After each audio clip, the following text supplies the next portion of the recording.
عزیزان گرامی، تاریخ گواہ ہے کہ ایک بہت بڑی ہستی جناب حمزہ سید الشہداء ہے کہ جنہوں نے جناب ختمی مرتبت پہ اپنی جان قربان کر دی. بہت دلیر تھے، بہادر تھے، ختمی مرتبت سے بہت محبت کرتے تھے. احد کے جب میدان میں آئے تو احد میں جو لشکر کی سربراہی، مشرکین و کفار کے لشکر کی سربراہی کرنے والا تھا، اس کا نام تھا ابو سفیان.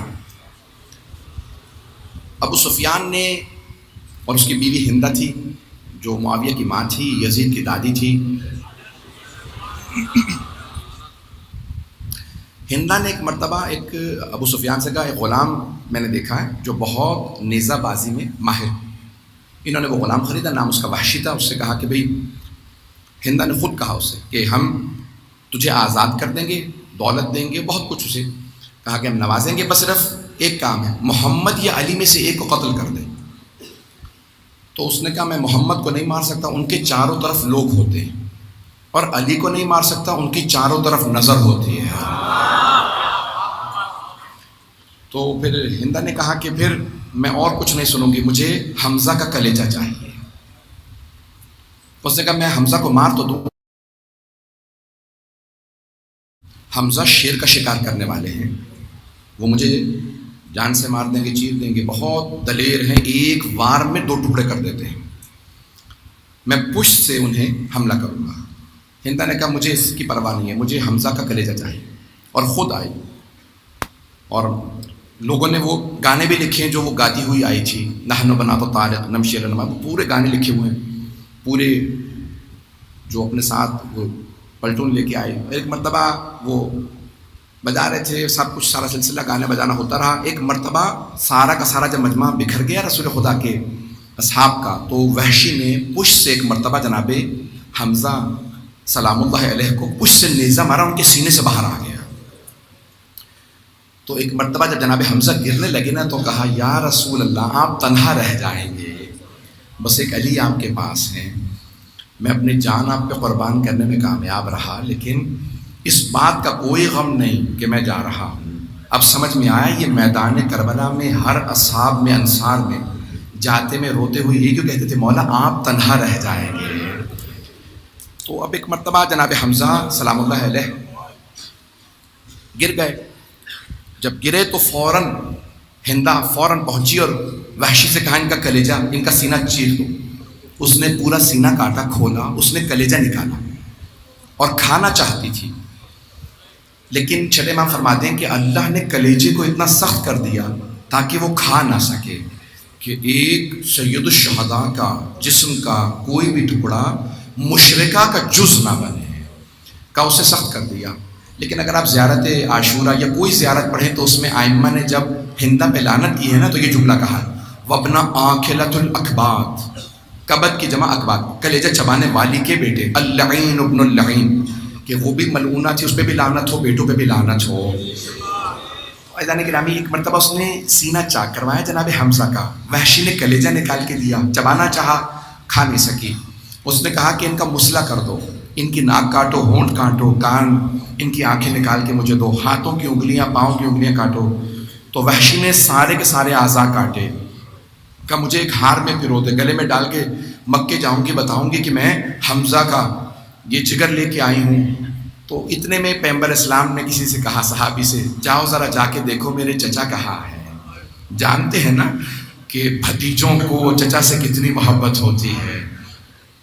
ایک مرتبہ ایک صحابی آئے، آنے کے بعد دیکھا کہ میں یہ پوری خبر رسول خدا کو نہیں دے سکتا. اتنے میں خود رسول خدا نے کہا یا علی اب آپ خود جائیے، دیکھیے چچا کہاں ہے. جناب علی مرتضیٰ اٹھے اور آئے اس جگہ پہ جہاں جناب حمزہ کو شہید کیا گیا تھا. جب آئے تو آ کے بہت روئے. جب روتے رہے تو جناب سرور کائنات خود اٹھے کہ میں خود جا کے دیکھوں گا چچا کہاں ہے. جب آئے نا اور آنے کے بعد دیکھا کہ مسلح کر دیا گیا ہے، پورے جسم کے ٹکڑے کاٹے گئے، تو پیغمبر لاشیں پہ غش کر کے گر گئے، روتے ہوئے گر گئے، رحمت للعالمین لاشیں پہ گر گئے اور بلند آواز سے رو رہے تھے. جب ایک مرتبہ ہوش میں آئے تو اور زیادہ رونے لگے. کہا میرے چچا کا مسئلہ کر دیا، ابھی رو ہی رہے تھے کہ ایک مرتبہ مدینے میں خبر پہنچی پیغمبر زخمی بھی ہیں اور رو بھی بہت رہے ہیں. ایک بیٹی نے کہا مجھے میرے بابا کے پاس لے چلو. جناب سیدہ نے خواتین سے کہا میرے ساتھ چلو، میں تنہا نہیں جاؤں گی. جب چلی نا تو رسول خدا کی پھپھی جناب صفیہ پھپھی ہیں رسول خدا اور علی مرتضیٰ کی، اور جناب حمزہ کی بہن. تو انہوں نے کہا میں بھی چلوں گی. سب نے برقعے لیے پہنچ گئیں. کہاں؟ احد کے میدان میں. ایک مرتبہ پیغمبر ابھی بیٹھے رو ہی رہے تھے کہ ایک پھپھی نے، ایک بہن نے کہا یا رسول اللہ مجھے بھائی کے لاشے پہ آنے دیں. مجھے نہیں پتا میں کیسے پڑھوں گا. کہا یا رسول اللہ مجھے ایک بہن کو بھائی کے لاشے پہ آنے دیں. پیغمبر نے ایک صحابی سے کہا میری پھپھی سے کہہ دو کہ میں آنے نہیں دے سکتا. جب اس نے صحابی نے جا کے کہا نا کہ آپ کو رسول خدا نے منع کر دیا ہے کہ بھائی کے لاشے پہ نہ آئے، تو جناب صفیہ نے کہا میں نہیں مان سکتی کہ پیغمبر کسی بہن کو بھائی کے لاشے پہ نہ آنے دیں. کہا رسول خدا سے کہو کہ ایک بہن کو بھائی کے لاشے پہ آنے دیں. جب بار بار دہرایا نا، واسطہ دیا، تو پیغمبر نے کہا اچھا ٹھیک ہے میری پھپھی کو آنے دو، ذرا انتظار کرو. پیغمبر نے اپنی ابا اتاری، جناب حمزہ کے لاشے پہ اٹھا دی. کہیں ایسا نہ ہو میری پھپھی دیکھ لے چچا کے ساتھ کیا ہوا ہے. ابا اڑھائی. جب ابا اڑھائی نا تو اس کے باوجود بھی جناب حمزہ بہت قد آور تھے، ان کے پاؤں پھر بھی نظر آ رہے تھے، پاؤں کی بھی انگلیاں کاٹی گئی تھی. تو جناب رسالت میں آپ نے کہا یا علی آپ جائیے ذرا کچھ پتے لے آئیے، پاؤں پہ رکھ دیے جائیں. کھجور کے کچھ پتے لائے، کچھ جھاڑیاں جناب حمزہ کے پاؤں پہ رکھ دی، کہیں بہن دیکھ نہ لے بھائی کے پاؤں زخمی ہیں. اتنے میں جناب صفیہ آ گئے. جب جناب صفیہ آئی نا تو رسول خدا نے کہا پھپھی اماں بس چچا کے پاس آ گئی نا، بس یہیں بیٹھ کے رو لیجیے گا. دائیں طرف رسول خدا کھڑے ہو گئے، بائیں طرف علی مرتضیٰ، دو بھتیجے کھڑے ہیں ایک پھپھی کے پاس. پھپھی بیٹھی بین کرنے لگی ہائے میرا بھائی مارا گیا، میرا شیر جیسا بھائی مارا گیا. روتے روتے جناب صفیہ نے چہرے سے ابا ہٹا دی. بس جیسے ہی ابا ہٹائی تو جناب صفیہ نے دیکھا بھائی کا مسئلہ ہو گیا. رو کے کہا ہائے میرے بھائی کا مسئلہ ہو گیا. بس یہ کہا لاشے پہ گر گئی. جب لاشے پہ گری تو دیکھا بے ہوش ہو چکی. ایک بازو جناب رسول خدا نے پکڑا، دوسرا بازو علی مرتضیٰ نے. دونوں بھتیجوں نے پھپھی کو لاشے سے اٹھایا اور دونوں اٹھا کے مدینے لے جانے لگے. اور جب بھی بی بی جناب صفیہ کو ہوش آتا تو ایک ہی بات کہتی ہائے میرا بھائی، میرے بھائی کا مسئلہ ہو گیا.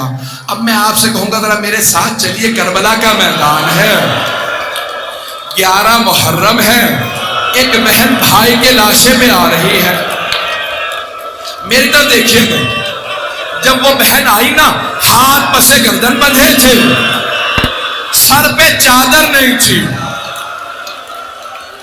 مولا سجاد کہتے ہیں جب میری پھپھی آئی تو آنے کے بعد لاشا دیکھا اور رو کے کہنے لگی اماں آپ نے چکیاں پیس کے پالا تھا.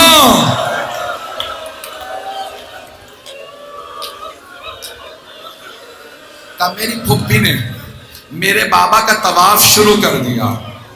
میری پھپھی، امام سجاد فرماتے ہیں میری پھپھی میرے بابا کا طواف کرنے لگی. طواف کرتی جاتی تھی، روتی جاتی تھی. مولا سجاد کہتے ہیں ایک نگینے کے برابر جگہ نہیں تھی میرے بابا کے لاشے پہ جہاں میری پھپھی بوسہ دے سکتی. اتنے تیر لگے تھے، اتنی تلواریں، اتنے پتھر مارے تھے کہ میری پھپھی بوسہ نہیں دے سکتی تھی. پھر ایک مرتبہ میری پھپھی نے مدینے کا رخ کیا، لاشے کے پاس بیٹھی اور کہا اماں آپ نے کہا تھا زینب جب حسین سے ودا کرنا تو گلے کا بوسہ دے دینا. کہا میری پھپھی نے ہاتھ پسے گردن بندھے تھے، اپنے لبوں کو کٹے ہوئے گلے پہ رکھا اور چوم کے رو کے کہا یا جدہ یا رسول اللہ صلی علیکہ ملیک السماء. نانا آسمان سے ملائکہ نازل ہوئے تھے آپ کا جنازہ پڑھنے. ھذا حسین مرمل بالدماء، نانا یہ آپ کا نواسہ حسین ہے، نانا یہ آپ کا حسین جو پتھروں میں گھرا ہوا ہے، جسے اتنے پتھر مارے گئے. میں نے تمام کر دیا. ہاتھ جوڑ کے کہوں گا بس 2 جملوں کی زحمت، اب آپ سے برداشت نہیں ہو رہا. ابھی تو میں نے نہ کوئی شہادت پڑھی ہے، ابھی تو کوئی شہادت نہیں پڑھی، مجھے معاف کر دیجیے گا. میرے بہت سے بچے برداشت نہیں کر رہے، بہت سے بزرگ. میں تب دیکھیے گا آخری جملے پیش کر رہا ہوں. عزیزان گرامی، 5ویں امام سے پوچھا مولا جب حسین پشت زلجنہ سے گر گئے تھے تو اشقیاء بتاتے ہیں زلجنہ مولا کا طواف کر رہا تھا، آوازیں بلند کر رہا تھا، مولا زلجنہ کچھ کہہ رہا تھا. امام باقر نے کہا ہاں، وہ بار بار کہتا تھا میرے مولا ایک مرتبہ ہمت کر کے میری پشت پہ واپس آ جاؤ، میں آپ کو اتنی دور لے جاؤں گا.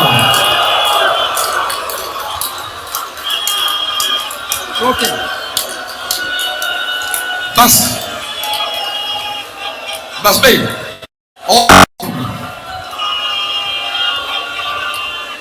میرے کو دیکھیں گے.